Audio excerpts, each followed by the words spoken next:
নমস্কার বন্ধুরা, welcome to Shampa's kitchen. মার্চ মাস শেষ হতে না হতেই প্রচণ্ড গরম পড়ে গেছে, তাই আজ নিয়ে এসেছি এই গরমে সেরা স্বাদের ডেজার্ট রেসিপি, যা সার্ভ করলে সকলের মন প্রাণ জুড়িয়ে যাবে। তাহলে চলুন শুরু করি। সবার প্রথমে একটা কড়াইতে কিছুটা পরিমাণে জল গরম করতে দেব। জলটা যেই ফুটতে শুরু করবে তার মধ্যে দিয়ে দেব হাফ কাপ পরিমাণে সাবুদানা।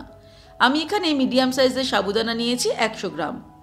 এবারে মিডিয়াম ফ্লেমে সাবুটাকে সিদ্ধ করে নেব 12 থেকে 15 মিনিট। প্রায় 14-15 মিনিট আমি মিডিয়াম ফ্লেমে সাবুদানাটাকে সিদ্ধ করে নিয়েছি। এবারে ফ্লেমটাকে অফ করে দেব আর এই সাবুদানাটাকে ছেঁকে নিতে হবে।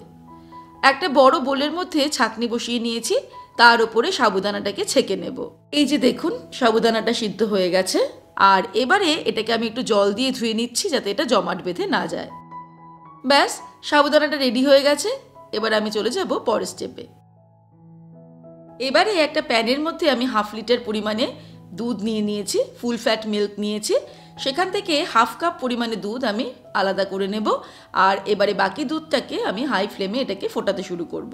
দুধটা ফুটতে ফুটতে অন্যদিকে এই হাফ কাপ দুধটা আমি অন্য একটা বাটির মধ্যে নিয়ে নিচ্ছি। তার মধ্যে দিয়ে দেব 2 টেবিল স্পুন পরিমাণে কাস্টার্ড পাউডার। কাস্টার্ড পাউডারটা আমি ভ্যানিলা ফ্লেভারে নিয়েছি, আপনারা যে কোনো ফ্লেভার ব্যবহার করতে পারেন, তবে এই রেসিপির ক্ষেত্রে কিন্তু ভ্যানিলা ফ্লেভারটাই বেশি ভালো লাগবে। সব কিছুকে ভালো করে মিক্স করে নিলাম। আর ওদিকে কিন্তু দুধটাও গরম হয়ে গেছে, ফুটতে শুরু করেছে। এবারে ফ্লেমটাকে একদম লোতে করে এর মধ্যে অ্যাড করে দিচ্ছি 5 টেবিল স্পুন চিনি। তবে চিনির পরিমাণটা নিজেদের স্বাদ অনুসারে অ্যাড করতে হবে, সেক্ষেত্রে বাড়িয়ে বা কমিয়ে নেওয়া যেতে পারে। চিনিটা অ্যাড করার পর আমি আরও 1 মিনিট এটাকে ফুটিয়ে নেব, নাড়তে নাড়তে, যাতে চিনিটা সম্পূর্ণ দুধের মধ্যে গুলে যায়। চিনি অ্যাড করার পর নাড়তে নাড়তে 1 মিনিট রান্না করে নিলাম। চিনিটা সম্পূর্ণ গুলে গেছে। এবারে ওভেনটাকে অফ করে দেব। তারপর এর মধ্যে কাস্টার্ড মিশ্রিত দুধটা অ্যাড করব।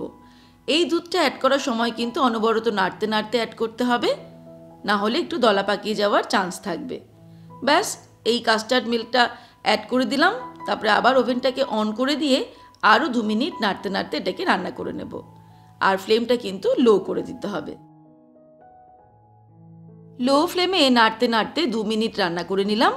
এবারে কিন্তু এটা রেডি হয়ে গেছে। আমি ওভেনটাকে অফ করে দেব। তারপর এই মিশ্রণটাকে নিয়ে নেব একটা কাচের বোলের মধ্যে।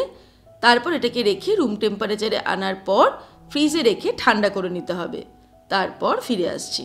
কাস্টার্ড মিল্কটা ঠান্ডা হয়ে গেছে, ফ্রিজে রেখে ঠান্ডা করে নিয়েছি। আর এটা কিন্তু বেশ খানিকটা ঘনও হয়ে গেছে। এবারে এর মধ্যে সিদ্ধ করে রাখা সাবুদানা অ্যাড করে দেব। ভালো করে মিক্স করে নিলাম। তারপর এর মধ্যে অ্যাড করে দেব কেটে রাখা কিছু ফল। প্রথমে দিয়ে দিচ্ছি আপেল, তারপরে দিয়ে দিচ্ছি আঙুর। আঙুরগুলোকে আমি 2 টুকরো করে কেটে নিয়েছি। কিছুটা পরিমাণে কালো আঙুর দিয়ে দিচ্ছি, যেটাকে আমি স্লাইস করে কেটে নিয়েছি। আর দিয়ে দেব পাতলা করে স্লাইস করে কেটে রাখা কলা। সবশেষে অ্যাড করে দেব 1 মুঠো বেদানা। এবারে সব কিছুকে ভালো করে মিক্স করে নিয়ে ঠান্ডা ঠান্ডা পরিবেশন করব। তবে আপনারা চাইলে এর মধ্যে কাজু বাদাম, কিশমিশ বা অন্যান্য ড্রাই ফ্রুটসও অ্যাড করতে পারেন। ব্যাস, তৈরি হয়ে গেল সাবু দিয়ে এই গরমের সেরা স্বাদের ডেজার্ট রেসিপি, যা একবার সার্ভ করলেই দেখবেন বারবার তৈরি করার আবদার আসবে। তাই যত তাড়াতাড়ি সম্ভব রেসিপিটা ট্রাই করে ফেলুন। আর রেসিপিটা ভালো লাগলে লাইক ও শেয়ার করার অনুরোধ রইল। ভালো থাকবেন, সুস্থ থাকবেন।